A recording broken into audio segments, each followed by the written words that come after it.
My brothers and sisters, when I was a kid, I was always told, and Ma, you can bear me out on this, I was always told that I was going to grow up and become a pastor.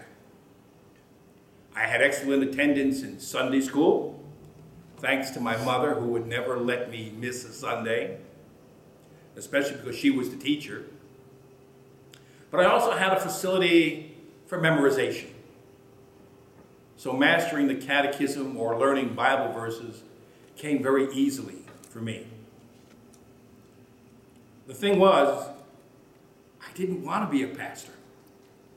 I wanted to grow up and play right field for the New York Yankees, right alongside my hero, Mickey Mantle. It was not to be. In March 1969, just weeks before my 18th birthday, Mickey announced his retirement from baseball. In his press conference, he said, "My knees are shot. I can't hit for power or steal a base when I need to. It's time to hang 'em up." So I enrolled in Concordia College in Bronxville, New York, with the intent of becoming a high school English teacher. It was my way of paying forward the influence and impact some of my high school teachers had had on me. I would spend 2 years there in Bronxville, and then the plan was to go on to Concordia College in River Forest, Illinois, and obtain my teaching certificates. That was not to be either. It was during the winter break of my freshman year that I began to wonder if perhaps I might be able to serve God and his people better from the pulpit instead of the classroom. We had a wise old professor on campus, Pastor Arthur Carl Weidman. Kind of put you in mind of Doc Brown from Back to the Future. He taught Greek. And so I went to him and I told him, "Dr. Weidman, I'm conflicted. I thought I wanted to be a teacher, but now I'm wondering if maybe I should become a pastor.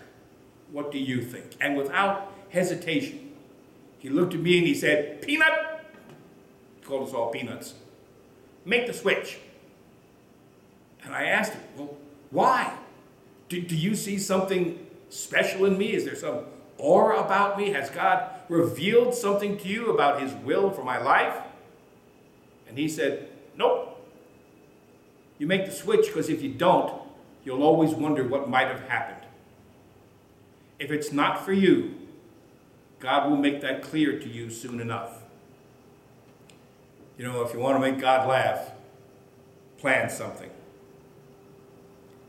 That conversation with Pop Weidman was just about 50 years ago. And I've never looked back, never regretted the decision. I am privileged to serve my Lord and his people every day. I never played in a World Series, but I anticipate the day when my Lord will say to me, "Well done, good and faithful servant. You served me in the pulpit. You served me in the military. You served me in the classroom." Because now I'm serving Grace part-time and I'm a full-time high school English teacher. But like Mickey Mantle, a guy's got to know when it's time to hang him up. This morning I am announcing my intent to retire from ministry next year on Easter Sunday. In one of his movies, Clint Eastwood's Dirty Harry character says, "A man's got to know his limitations." Brothers and sisters, I am accepting mine. It's time for me to step down, sit in a pew next to my bride somewhere, and listen to someone else's sermon. Those are my plans. Grace's plans are what we will be discussing in the weeks to come. I have shared my intent to retire with our bishop, Andy Taylor, and he has indicated to me that he or someone else from his office would like to meet with you to discuss Grace's options.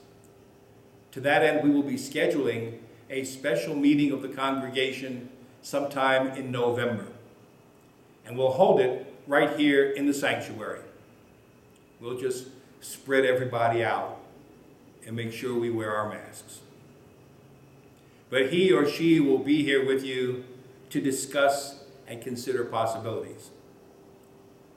Much like St. Paul says many times in his letters to the congregations that he has served, I thank God every time I think of you for your partnership in the gospel from the beginning until now. May God's grace go with us as we move forward from this day. Thank you very much.